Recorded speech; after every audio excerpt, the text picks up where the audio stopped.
Thank you all for your presence here today.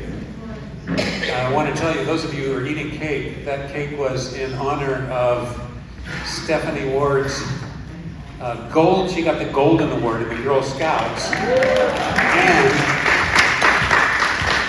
And a lot of that went to support water in Africa. We're delighted about that. To start us off today, our Mission Outreach Elder, Susie Kroll, is here to open us in prayer. Oh, welcome. It's so good to see so many faces here. And just a show of hands, I'm curious, how many of you have been on a GoTeam to Zambia? Wow. That's fantastic. Yeah, honestly. And how many have sponsored children? Everybody's hand. I love that. I love that. That's fantastic.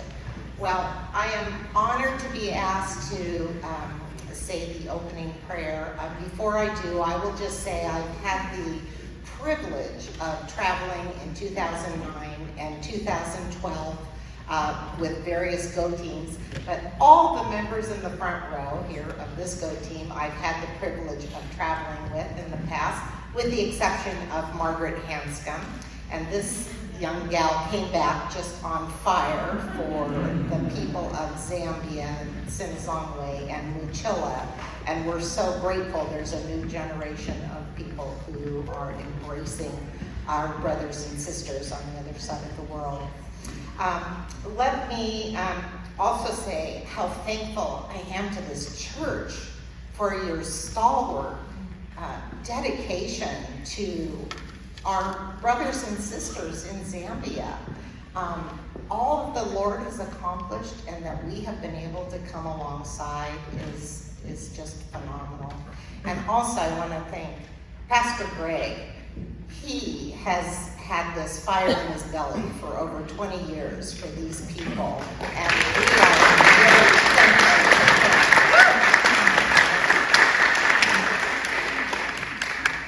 Please join me in prayer. Precious Lord, you are so good and faithful. You care about each one of us here and around the world. Nothing and no one escapes your notice. You are a personal and loving God. We love you and are so thankful that you have used this church and this specific team for your glory and to witness all you have accomplished in Zambia. You allow us to walk along our brothers and sisters on the other side of the world and join our hearts in praise and thanksgiving. Lord, open our ears and our hearts to hear what you want us to hear from this team. Give them the words to convey their deep joy in witnessing what you have accomplished and what the future may hold for us in Muchilla. In Jesus' name, we all say, amen.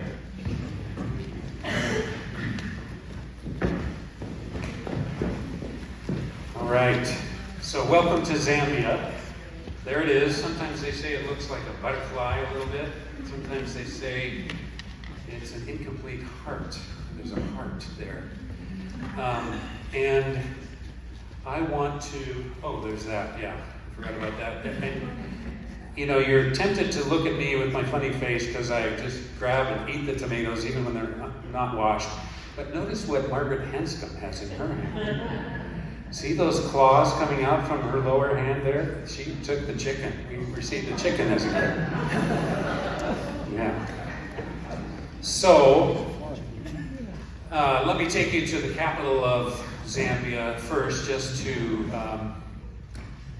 orient you, Lusaka, and before we head south toward Muchilla and Sinazongwe, and it was there in Lusaka at the National Office of World Vision Zambia in 2012.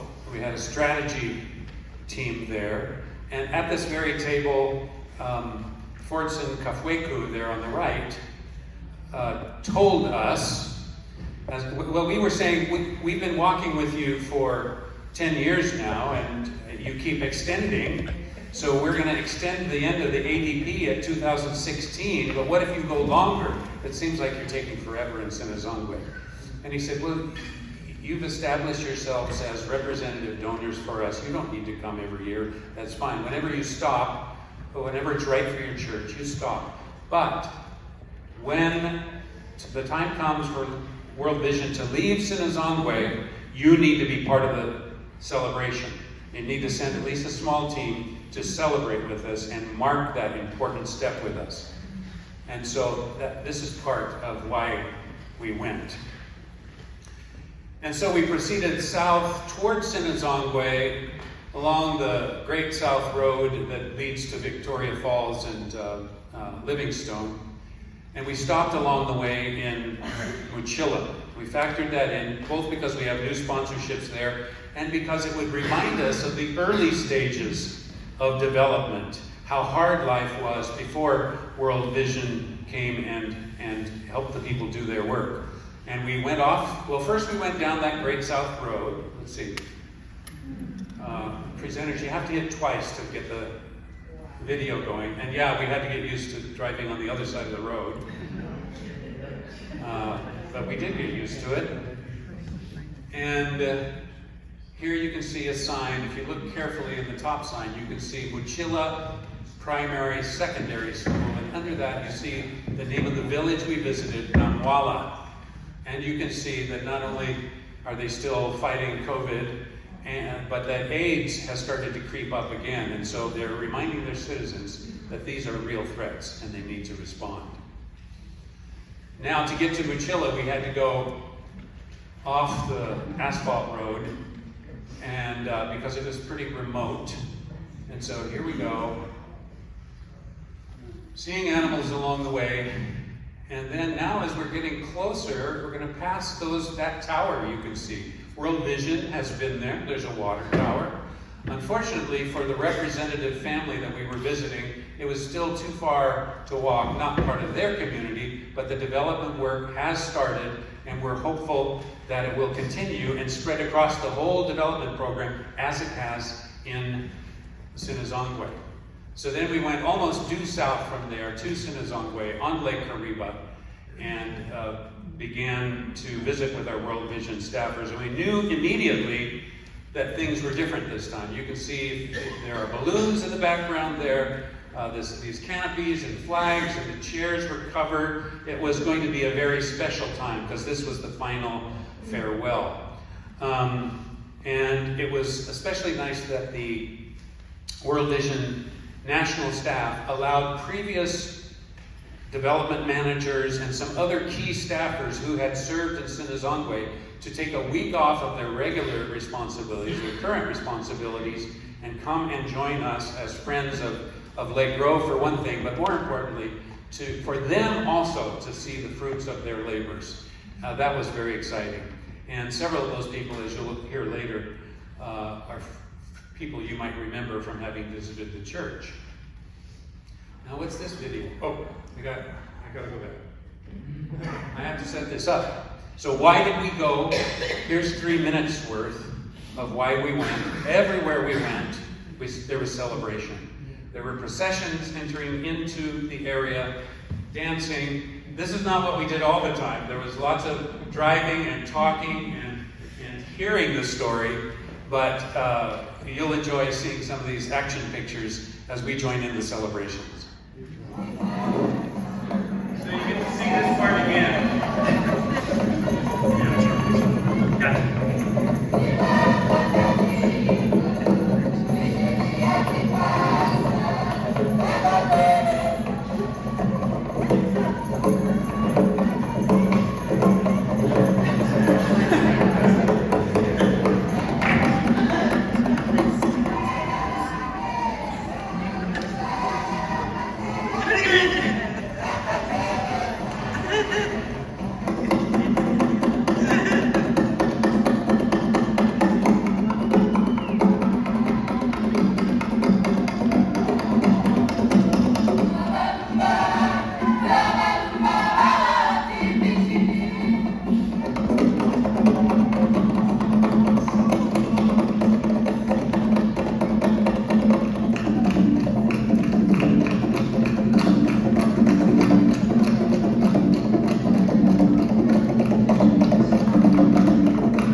So that's the way it was everywhere we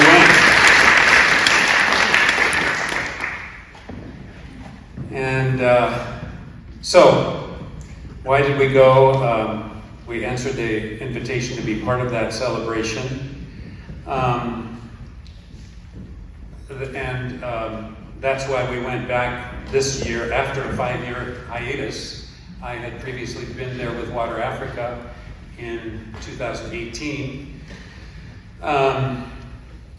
But then let's back up a little further and think about why we went there in the first place, just as a reminder. HIV was the scourge at the time. We were asked by World Vision to consider going to Zambia, even though we were already active in Senegal.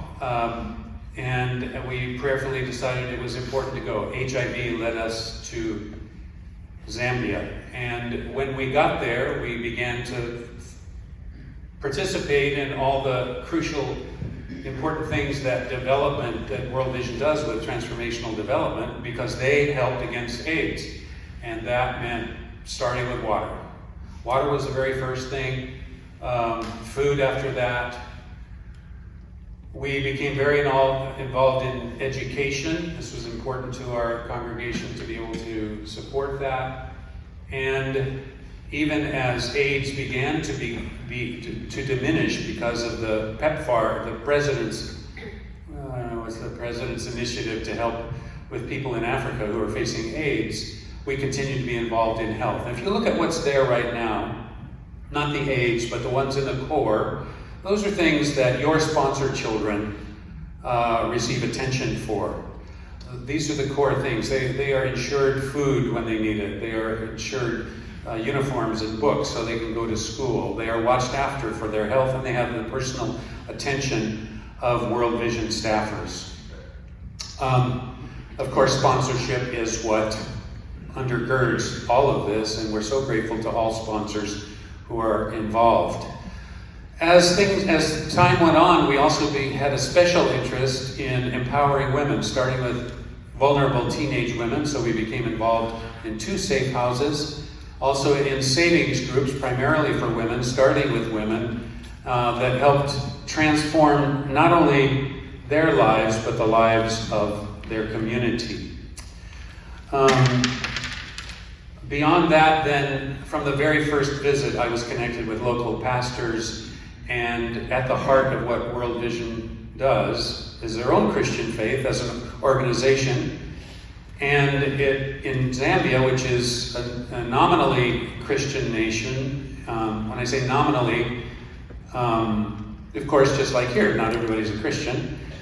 We don't call ourselves a Christian nation, but they do in their constitution.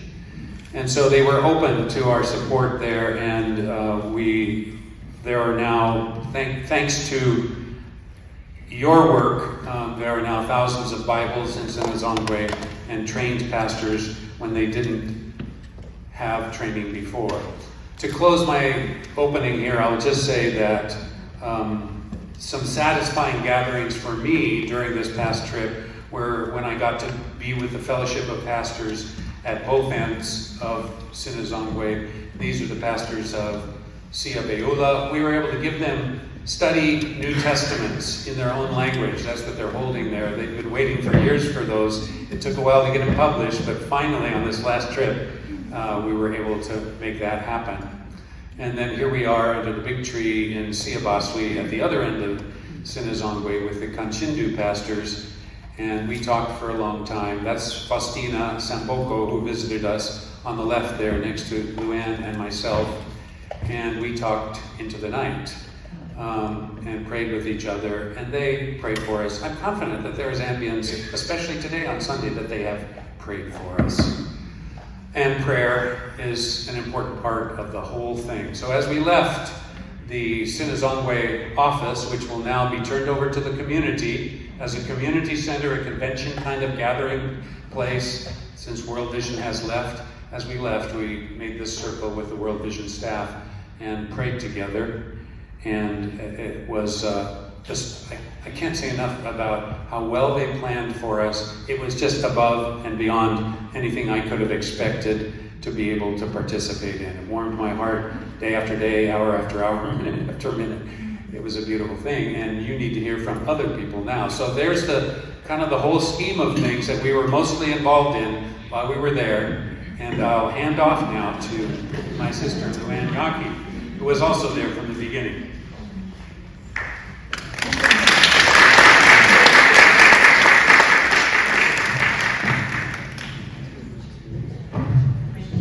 Yeah, I think this will work great. Yeah, so I have been reflecting a lot when I was asked to share a little bit about the beginnings as well as what we recently saw. Oh, thanks. Yeah, will get me off of that squad looking. I think this is the right direction. Yeah. So what I want to do is kind of remember with you, many of you would have seen the presentations we did from the very earliest trips. The first one we were on, I believe, was 2002. So that's a long time ago, and really what was going on then was just the scourge of AIDS. Everything was kind of affected by that. No matter what you would talk about, the AIDS crisis was just overwhelming and undermining and surrounding everything. I think the other things that we noticed, because AIDS was dominating the life, there were these, my initial impressions were that it was spiritual discouragement, malnutrition, multiple health-related issues building on the AIDS, and then lack of income-generating opportunities and really poor education facilities. And it was such a remote area that accessing anything that would be really significant was very difficult. If World Vision were not there attempting to address these things, no one else would have been. It's difficult to get there even now because the roads are difficult. So we could see why World Vision wanted us to address some of these issues. I wanted to show you a few pictures here of what the kids looked like then.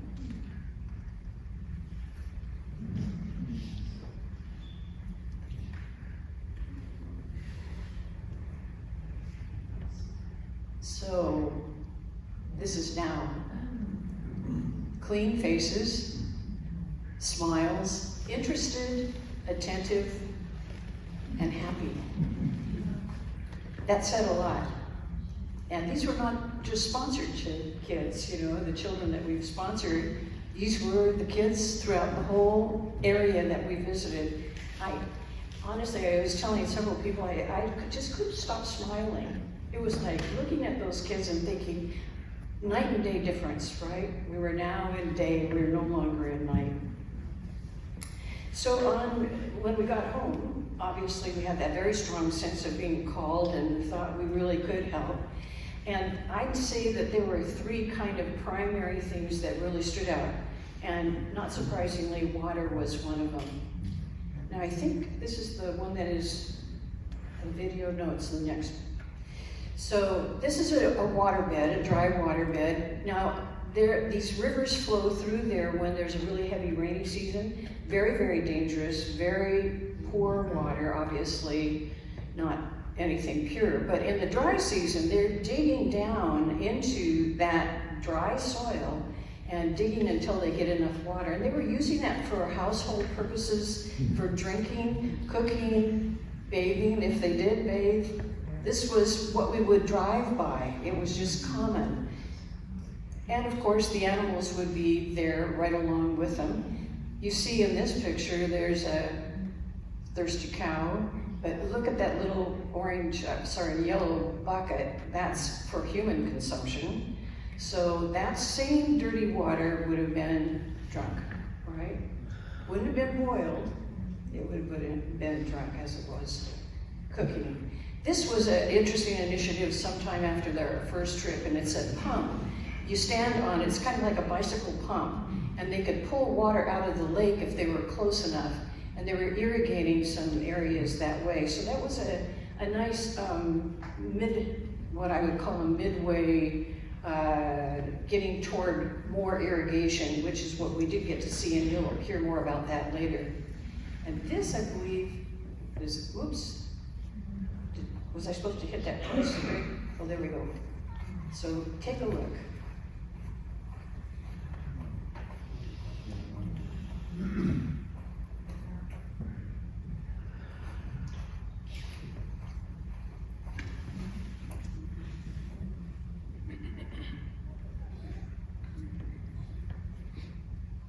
There's the lady in the distance walking with her water on her head.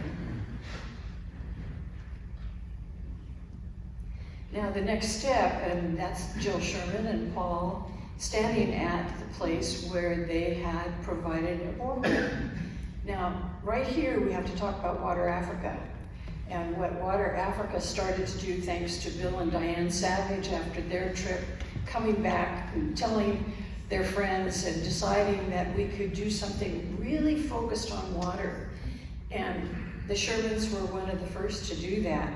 It was really exciting. They got to go and they got to meet their sponsored kids, and they loved seeing that hand pump on the well that they had funded. This is the same well, no longer a hand pump.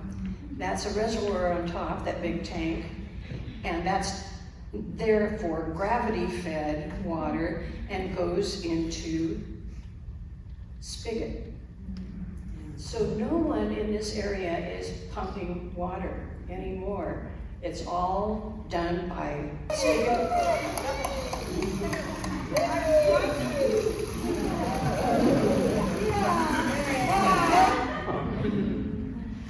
And here's the boys, some of the kids at the Makakoto school, on their long line of spigot, being able to wash.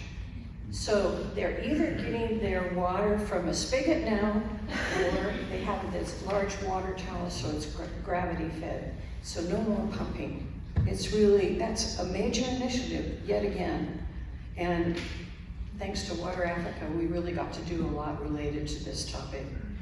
This was probably the kind of the peak of our experience toward the end of the trip. You can see those gigantic water tanks on that tower.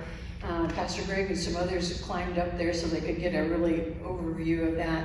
But those huge water tanks now take care of that entire village and that entire area, all gravity fed. Again, pure water coming up from the ground, from the aquifer, and it's perfect. This was a huge celebration, and we wish we could have had all of you there. And there's the dedication of it, and Water Africa is mentioned there along with Lake Grove.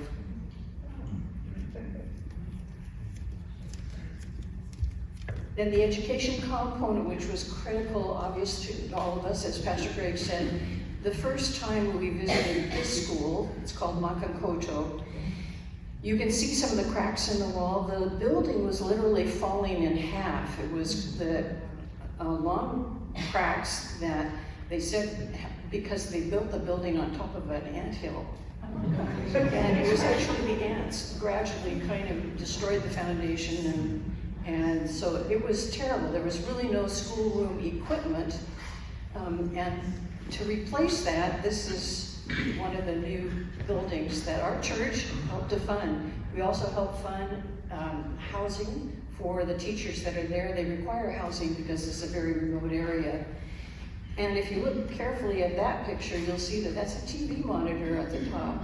So these are children, you see the reinforced ceiling, and these are children that now have access to decent tools for their education. And the teachers are more likely to want to stay. You know, teachers get discouraged and they leave if things are too bad. This is a reinforced school. Again, our church was funding that and making it possible for more kids to be in the school at Makakoto. Again, there you can see the improvements in the distance.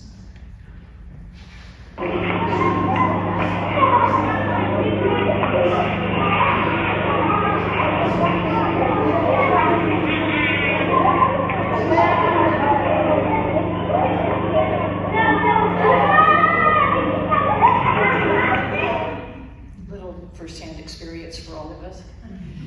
And then at Makakoto too, they're teaching kids how to grow vegetables. We were stunned by the gardens, really impressed by it. It's things for them to learn, but it's also feeding them. And it was beautiful, absolutely stunning. And this is their, I can't read it too well from here, but basically I thought their mission statement was a pretty good one. Having lifelong education, which is accessible, inclusive, equitable, and relevant for all learners' needs and value systems. Pretty nice, right? Finally, this is the health initiative, back to the AIDS crisis. The lady sitting there in the very front on the right in her white uniform is kind of the head of this health clinic. And again, what we saw when we were first there was almost nothing in the way of health care. And the people that were there working on behalf of the government in the health business didn't have what they needed at all. This is a fully stocked, really beautiful clinic that we got to see. And this lady that kind of gave us the tour, and she was so proud of everything there, having refrigeration for the various medicines that needed to be refrigerated, and better care for everybody. It was phenomenal, so clean and so perfect. Water access obviously was perfect as well. So I think that may be the end of my, one more picture. They also were very, very proud of the fact that they had some of the equipment that really a clinic should have. And again, this is kind of a wonderful thing because it's such a remote area, and it's easy for people at the end of the road to not get exactly what they need. It's hard, materials, people run out of it, the government runs out of it, but here they are, and World Vision got to be a part of that, and so did our church. And I think that one was maybe the end, except for this picture of very happy children. And that's what we saw everywhere. The greatest thing, the biggest reward we could ask for was being able to see so much healthy, not just children, but healthy families, full of hope, and able to really dance with joy.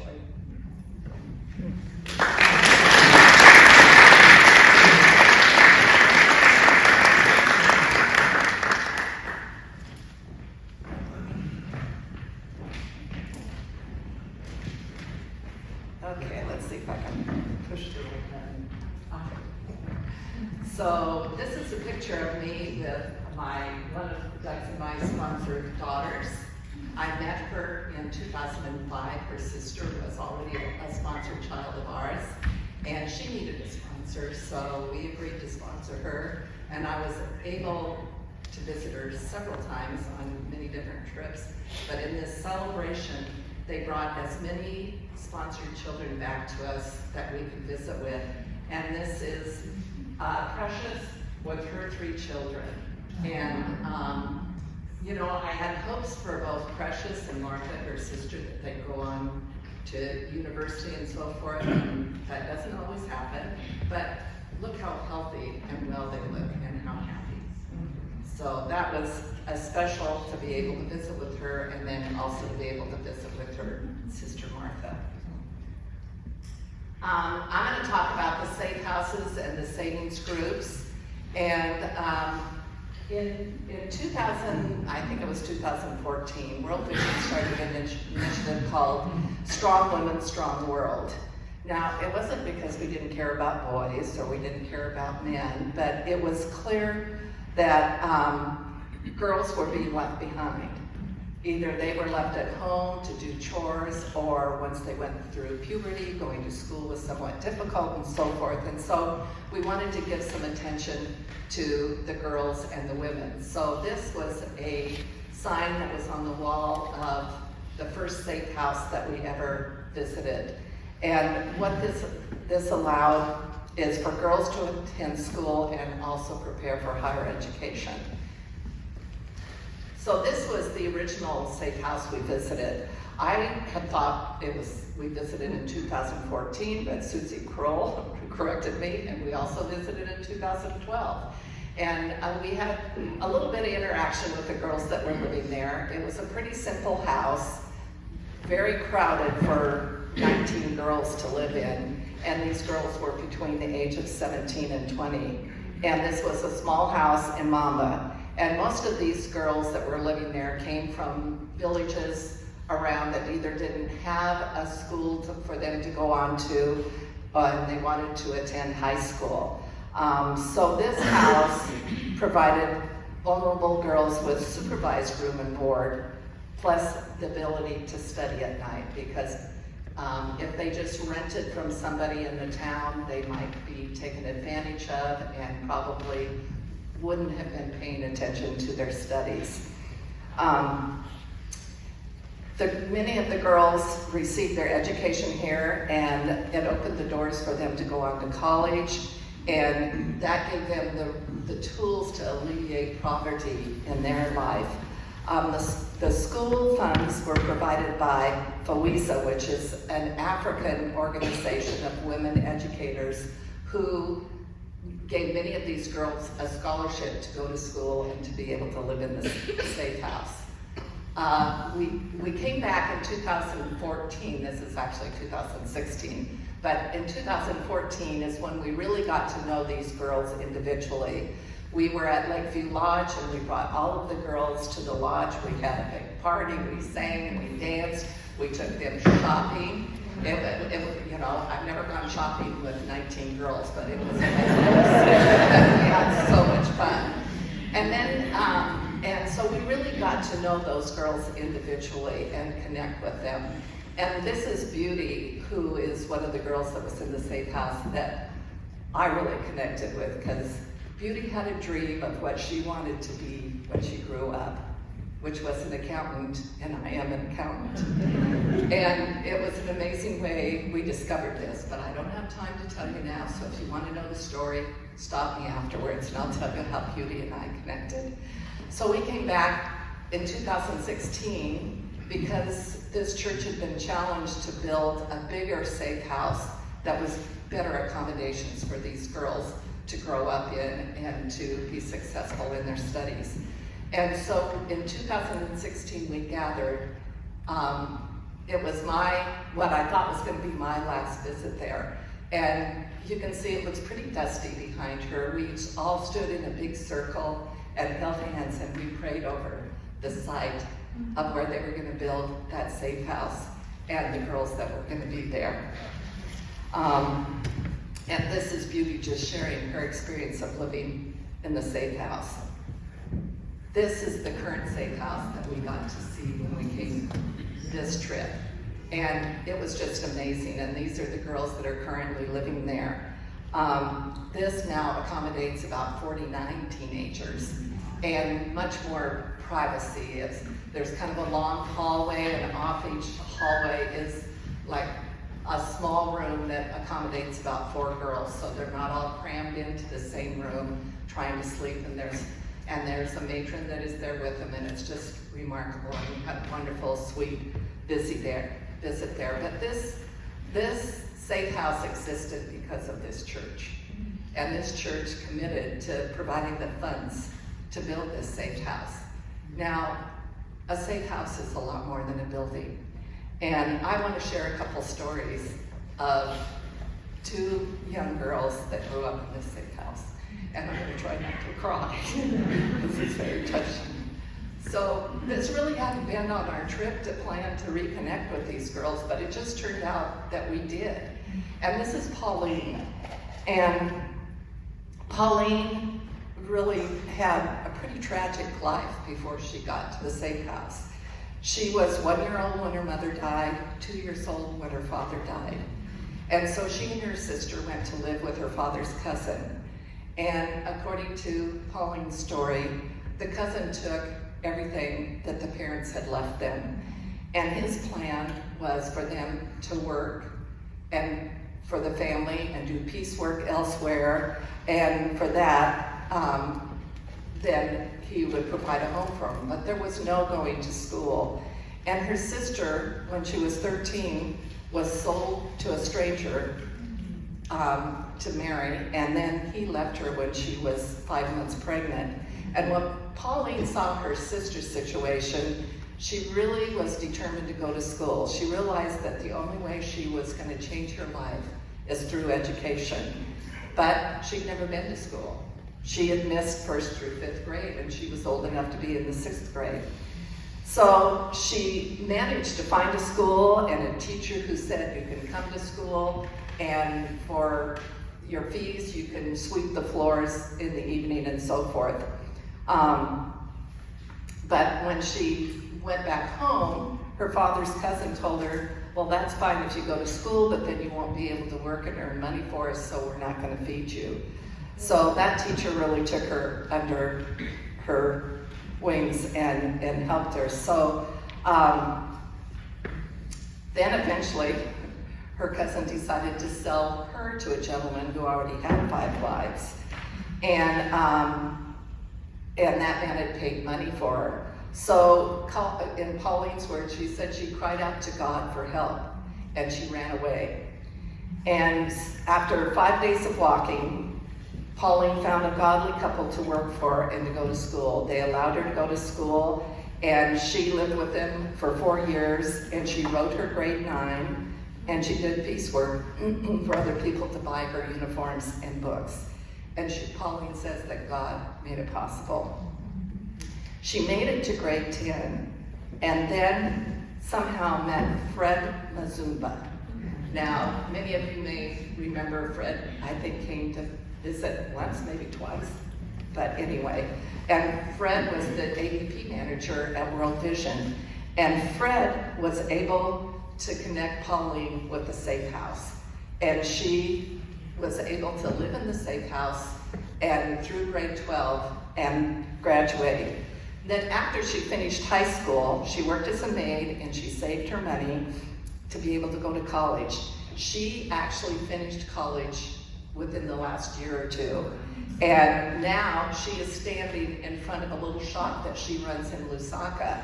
And it's amazing. She actually has I would call it an online business as a personal shopper. And she has a Facebook presence. And so people that live a long ways from Lusaka that need something will contact Pauline, tell them what it is they're looking for. She goes and finds it, and then she puts it on a bus and sends it to them. And that's how she earns her keep. And she paid her way through college. And the last thing she said is, Pastor Greg and your church kept us. We had everything in the house you paid for. I think of you always and pray for your people. So you had a big impact on this young woman's life. This is Beauty when I first met her in 2014, and then we were able to have breakfast together the day that I left Zambia. Beauty's story is really very different from Pauline's. Pauline's is very similar to a lot of the girls that come to the safe house. Beauty had a good family, but she lived a long ways from being able to continue her education.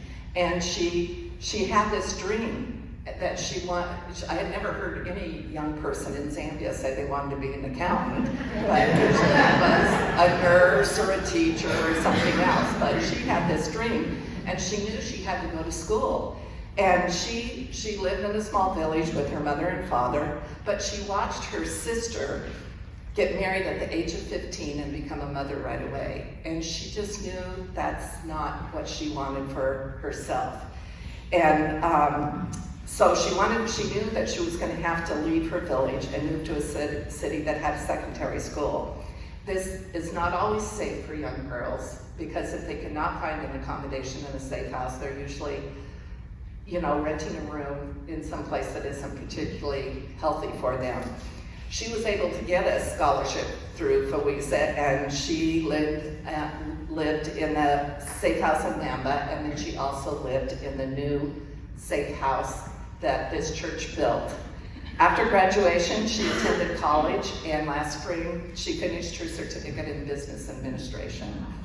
She lives outside of Lusaka, and she now provides a home for her 16-year-old brother and her 14-year-old sister so that they can come and get their secondary education. And so what was interesting, she runs a small business also to help pay for her siblings living with her. And I'm just amazed how inventive they are. She lives a little ways out of Lusaka, and there's a lot of beauty salons. I mean, that's just the prosperity that's happening in this country. They actually have beauty salons now. So she gets beauty supplies, and she kind of is like a distributor, you know, to the remote beauty salons. And her next idea is to do that with extensions, you know, to buy extensions and then take them to the beauty salons. And just as another note about relationship, this partnership has been, I connected with her a few days ago asking how her job search was going. And she says it's very hard. But she said, I ran into a man at World Vision that knows Lake Grove Presbyterian Church. And that was Alfonsius. So, I mean, who would know that in the middle of Zambia someplace we would connect? So you have really changed the lives of young girls by providing them a safe place to go to live while they go to school. So now I'm going to talk about savings groups. And you know, there's no banks close by, and World Vision really wanted to develop some way that women could create small businesses and finance them by themselves and so forth. So we met this savings group in 2014, and this is Memory. And Memory is still continues to be the leader of this group. And I must say, they're not all women. There was actually one male member while we were there. So savings group are, you know, equal opportunity now. What she and I are holding is their ledger book. And I really think they're their poster child for savings groups, because this ledger book was impeccable. I could have audited it and given them a clean opinion. So, but at the back of the group, they keep their ledgers of what each member has, who's been given loans, and their repayments. But at the back of the book is their constitution. They decide on a constitution, and they come up with rules and responsibilities. And so when we came, we had such fun with this group. The first thing, we were late. So that was the first thing. We were all fined for being late. And then Pastor Greg never showed up, and he had an unexcused absence. Now he was off doing something responsible, but we had to pay his fine.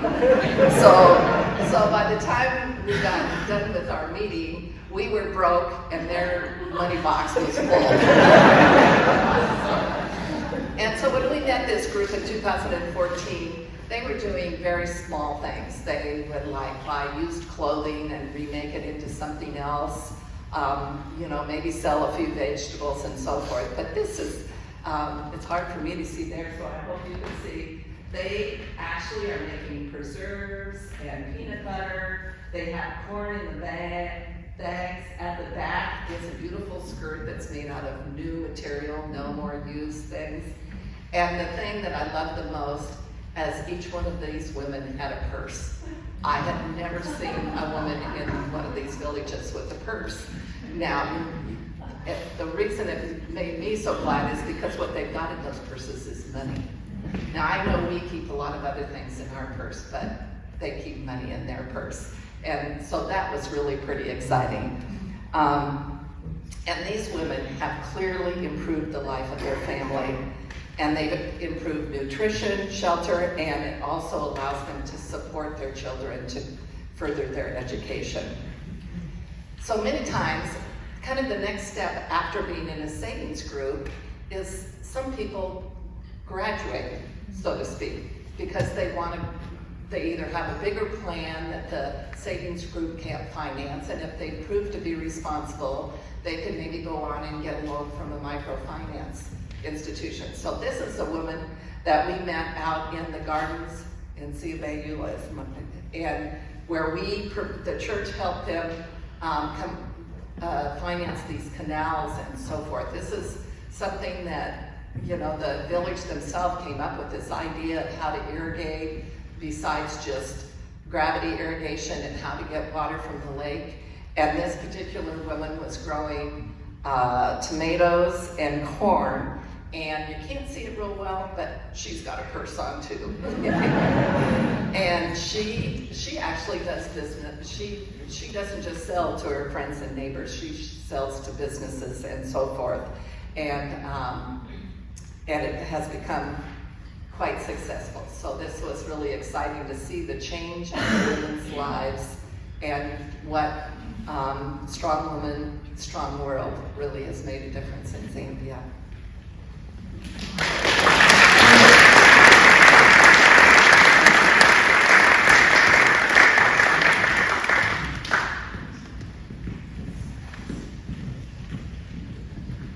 Great to see everybody here. Thank you for being here. My name is Alan Scherfer. I'm actually on staff at World Vision, but Diane and I, along with our son, have been members of Lake Grove since the late 90s. So I joined World Vision on staff in 2010, midway through this journey, and it's been rewarding beyond belief. Let me just share you a little bit. Is we clearly have a long, we do have a clicker. There we go. Oh, we'll quickly move past this sheet.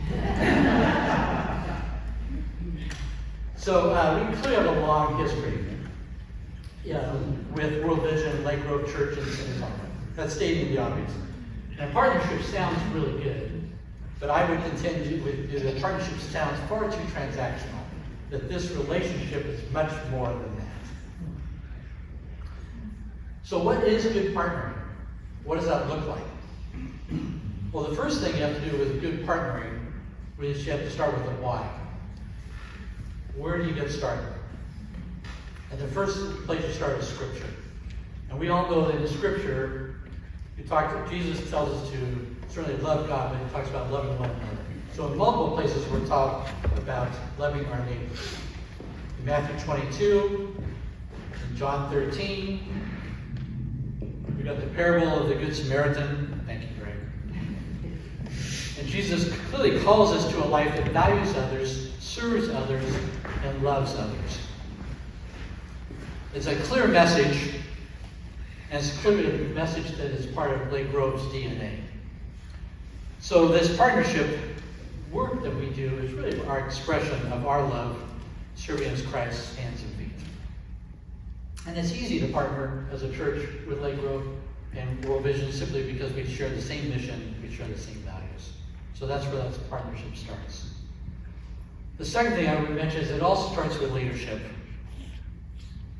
Bob Sanders was involved at the beginning here, along with Luann Yaki, with lots of work we did in Senegal. I would also mention, as was mentioned before by, I think it was Susie too, just saying, Greg really has done an incredible job of nurturing and fostering and growing this relationship. And his leadership starts with several things. One is humility. We quickly learn that we don't know a lot about how to change communities inside of Zambia. So Greg and our church has trusted World Vision because they have local ownership and we share the same thing. What Greg did particularly well was he got to know people. And so anybody who's been there knows that he knows certainly World Vision staff, both here and there, but he also knows the pastors, he knows the individual families. Now, we didn't always have a master plan, which Greg alluded to earlier too, but with Greg's help, we continue to respond to the needs and to the next steps. We continue to listen for God's call. So I want to say thank you to Pastor Greg for all your work.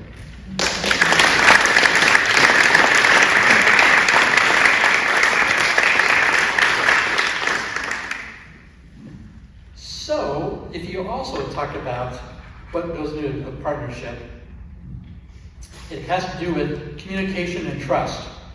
So we had nearly annual visits, both us going there, but also having people come here to visit us.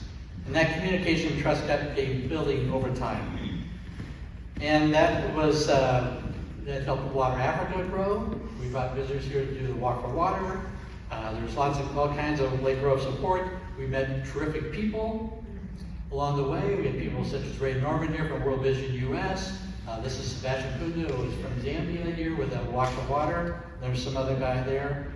And then we have other people that have visited us here. Here's a picture of Maven, helping support Gary Milstead and Water Africa in the church that actually is Margaret's her school. Then we have a bunch of people here. Here's a classic gathering, of which I'm not sure you'll be able to see, but the lower right, like the third or fourth woman in, is Phallus. And this is in 2012. Now today, Phallus is at our Wine to Waters for Water Africa, and she's a member of the board of directors for Water Africa. Here's another person who was here with us that you may well know. And here she is. We get to go see her work and celebrate all the leadership and the meaningfulness of the work with in Sinazongwe. So I would just say that everybody benefited from all this. The community was clearly terrific. Sinazongwe, everybody benefited from this partnership we have. I would all say, our everyday vernacular, I'd say we all won. But I would only just better say that it's only something that God could do to knit all these pieces together. The best partnerships produce results, and these results you keep seeing throughout our day-to-day. There's much to celebrate in terms of personal friendships. And thank you to Margaret for representing us as our dancer. And then you have the hope for the future as we see through all these young people. Let me just change the guide, turn this a little bit if I can, tell you one quick story about a sponsorship. 5 years ago when we were in Sinazongwe, Ward Hubble and his son Henry were with us. And as part of that team, we got to also visit our sponsored children. There was a young man that had come from 12 hours away by bus to see his sponsored. That was Henry and Ward. He was going to college up in the north of Zambia. It was apparent as we met him, he was a bright young man, well-spoken. He also had aspirations. He was motivated. Through that conversation, we also found out he had needs. And he was short of some funds for college. Mind you, he did not come here asking Ward for that funds. But that came out of our conversation. Ward quickly provided the remainder of his funding for him to complete his college. This is a picture of Junior, who now has completed college, came back to provide a testimonial as part of our celebration, and he will be a great engineer for Zambia in the future, and he will do great and wonderful things. So there's a sponsorship story because of us, our sponsorship, and Ward and Henry. Would also just share with you that there's a personal story I'll just close with, which is saying, this is a picture of a photo in my personal office at home. And this is from 2010. But it's myself on the left, Alphonsius, who some of you may know, is right there in the middle, and the sponsored child that Diane and Rob and I have been supporting, Jamaica. We're still not sure which it is. But over the course of this time, since I've worked for World Vision Staff, I've had the good fortune of visiting him a fair amount of times. Diane has also joined us. Rob has also met him. He's literally become part of our family story. So I had the pleasure of being able to be reunited. And that's at one of the celebrations that we had just recently in Zambia. So he's grown up. He's a fine, outstanding young man. What you will see out of these kind of things is that sponsorship is really able to provide certainly money to help that individual child, but what World Vision does is really provide community support. And so it allows all that community really to thrive. And so because of this last sponsorship and because of the likes, I got to meet our two new sponsored kids. The little boy on the far left is Joel, who's a special needs kid. And then Febby, who's the little girl in the middle, down there in the middle. So we look forward to sharing more of their story and learning the opportunities that they get to have as World Vision has that presence and God creates their plan. Thank you for joining us.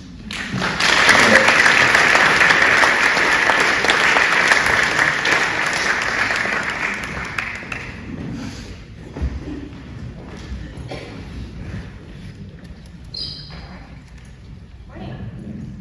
My name is Margaret Anscombe, and I grew up here at Lake Grove and have been attending for over 30 years. And I'm a school teacher. You're not 30. I am. And I'm a school teacher in the Lake Oswego School District, and I've done volunteer work with Water Africa for the last few years. As you heard from my teammates, on our trip we had lots to celebrate, but we also had our hearts broken. You may have been present and participated in our Chosen event we had this spring, the World Vision Chosen event, where we learned about a new area where World Vision is supporting. They're in phase 1, and all of us were invited to sponsor a child from Machilla. So when our team was in Zambia, we went to Machilla to get a better understanding of, why have we been asked to start sponsoring there and what's the need there. I have seen poverty and great need in my life before, but honestly, I've never seen anything quite like this, and I want to tell you about a family that we met there. So this is Julius, who's 52, and his wife Alice, who's 40. This is their family. They have 8 children ranging from 3 to 22, and they also have a few grandchildren living with them who are the children of their teenage daughters. And as you can see from the photo, extremely impoverished family, no shoes, the kids are dirty, wearing raggedy clothes, snotty noses, look really malnourished.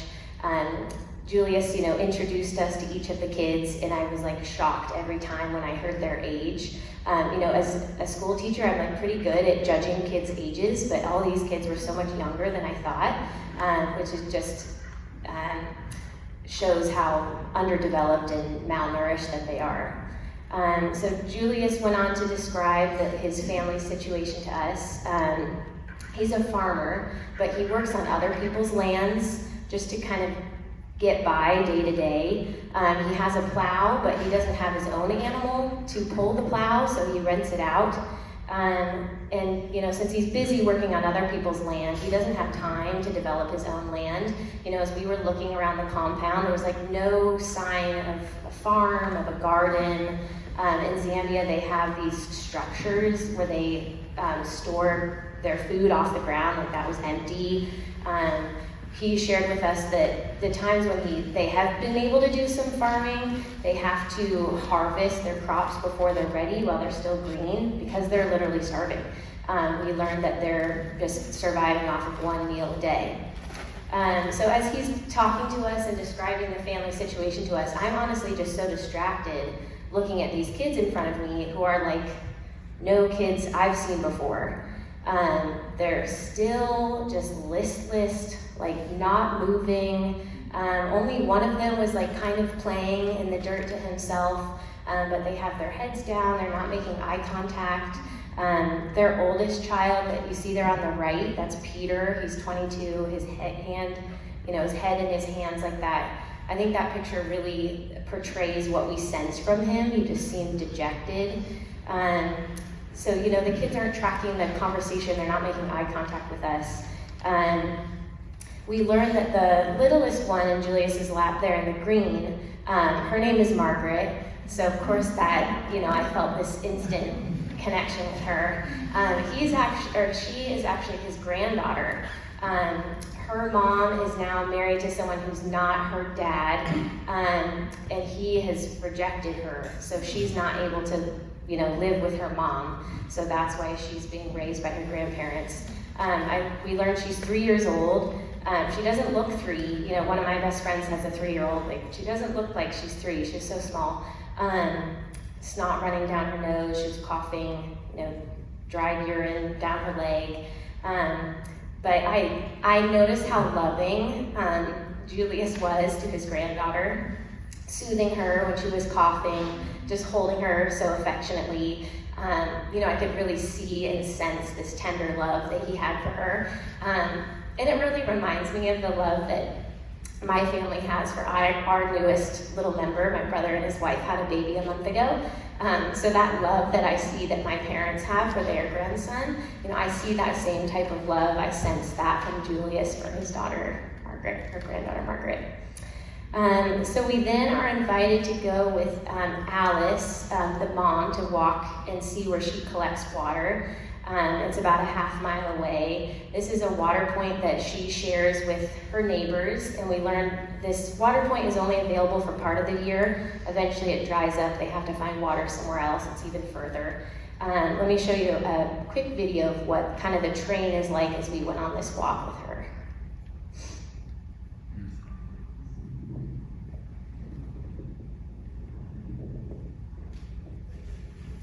And again, I was really surprised by the kids because they didn't go with us.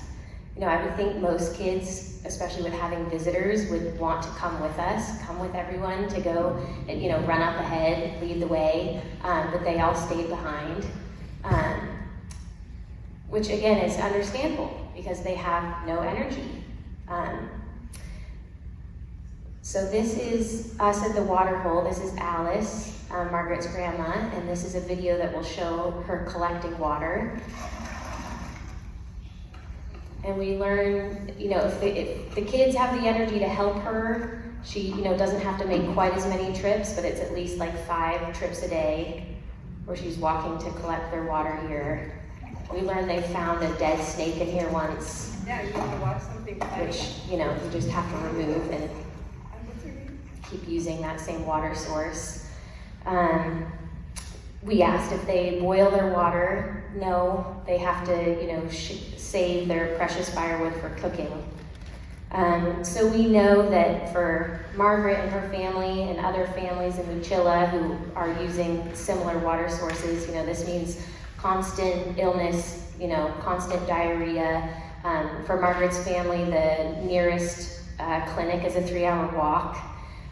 It also means like no energy to go to school. We learned that the nearest school is a 2-hour walk. So of all those kids we saw, just 2 of them are, you know, have the energy to make that long walk to school. Julius also shared that they're only bathing like once a month. So that's also kind of inhibiting them from going to school. They don't really feel clean enough to be at school. And then of course, no easy way to do any sort of irrigation, which is, you know, why we didn't see anything growing. And you know how we learned that they're just surviving off of 1 meal a day.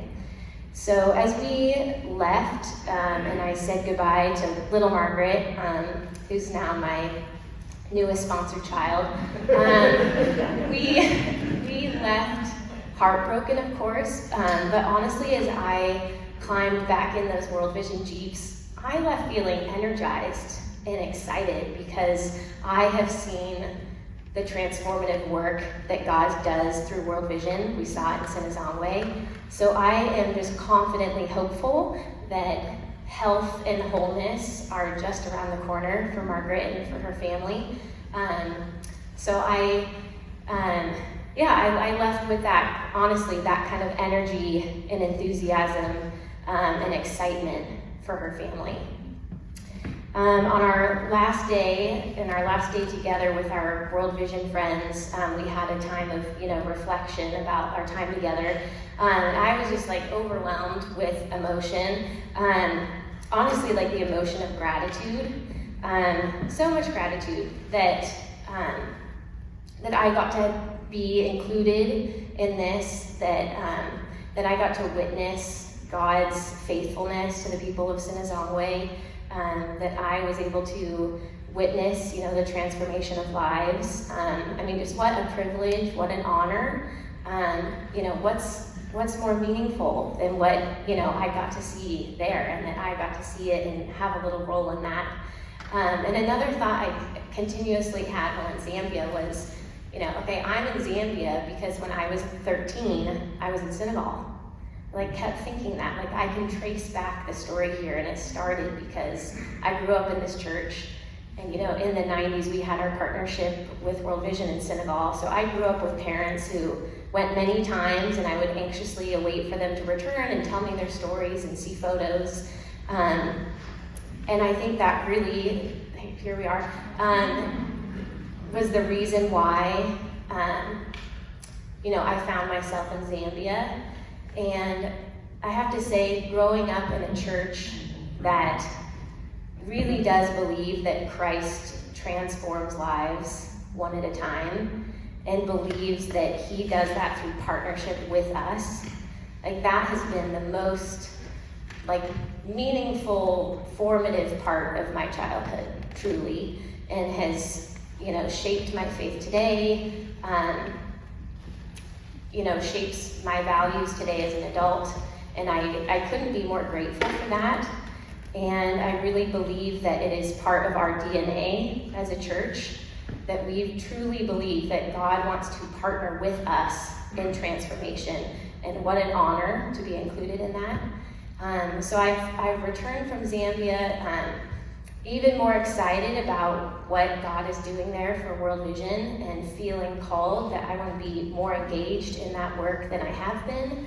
And I truly feel all in, and I feel very ready and open to say yes to whatever that opportunity might be that he provides for me, because I really believe that you and I, we truly are called to be engaged in meaningful work like that. And God wants to include us in that transformative work, and I'm excited about it. Thank you.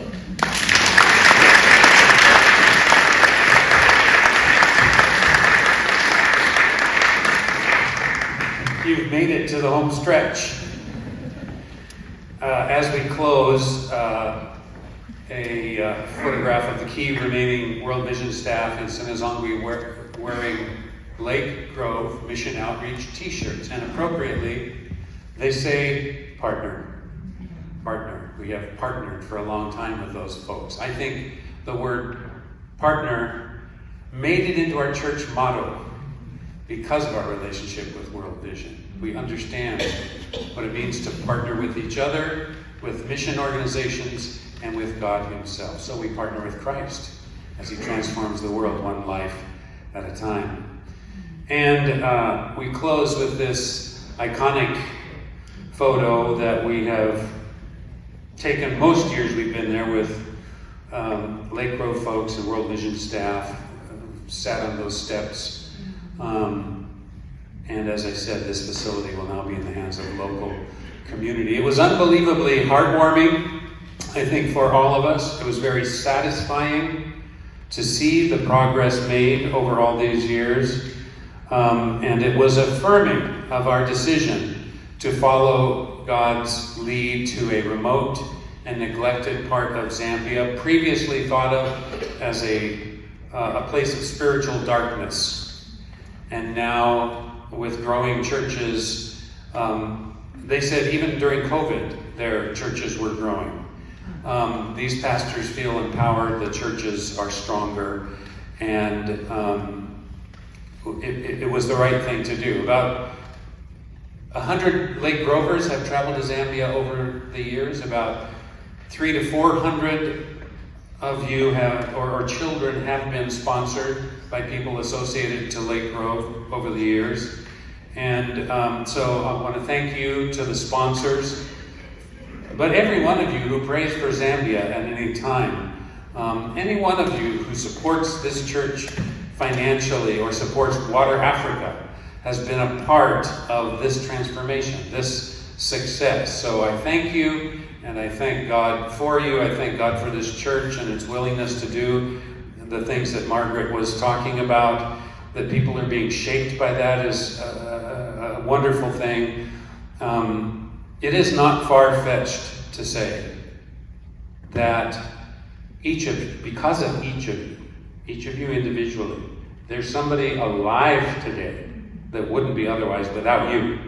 There is somebody who has been able to go to school today that would not have been able to go without you. There is someone who's thriving today, who is prospering today, and the whole community of some 60,000 people lives now with a vibrant hope and a confidence in their future. And I think that's pretty dang cool.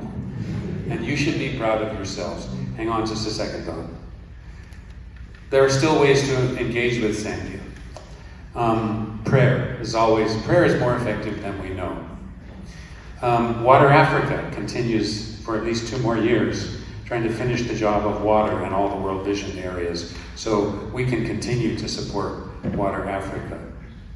And Sponsorships in Muchilla are still available. In fact, did you know this church is in its 100th year? Some of us in leadership have thought, wouldn't it be great if, as part of our 100-year celebration in 2024, we'll try to sponsor another 100 kids in Muchilla. So watch for opportunities to do that in the early spring, probably. And finally, I heard a little bit of a challenge from Margaret, because for me, I feel like we have learned how to sign off with a partnership like this. So we signed off in Sinazongwe. I thought we were signing off in 2016, but here, of course, we went back to this last hurrah, this big farewell. So we've signed off, and it's okay to end a chapter of ministry and rejoice in what God has done. But some of you, sponsors, have said, well, why can't we partner in Muchilla? World Vision has not invited us to do that. We talked a little bit about it while we were there. It's not on the agenda from our mission outreach team yet.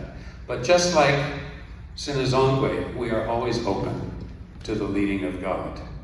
And so we will listen to people like Margaret and his sponsors in Muchilla. And my goodness, if we have over 200 sponsorships in Muchilla, we might have to go there again. Questions, comments, personal problems? No, I wanted to say that peace on earth is shalom, and this is shalom in action, and the whole aspect of shalom. Thank you, Don. Shalom. Shalom indeed. Shall I close us in prayer? And the team will stay around. We'll show that video we had at the very beginning. You didn't get to see the whole thing. We'll have that running. Relax and have some coffee with us. Ask us any other questions you might have. Heavenly Father, we just thank you and praise you for what we have seen and experienced over the years and what we reported today. You have done a mighty work in that southernmost province of Zambia and in that remote area of Sinazongwe. We thank you that as a church we got to be a part of that. We thank you that you are transforming the world one life at a time. We say to you honestly, we want to see more transformation. We are discouraged when we hear the news, Lord.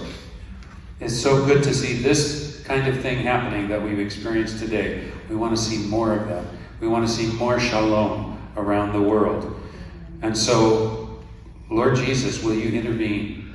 Will you impose your will? Will you give us at least enough change and transformation to see your kingdom here on earth that we might be encouraged and be able to press on?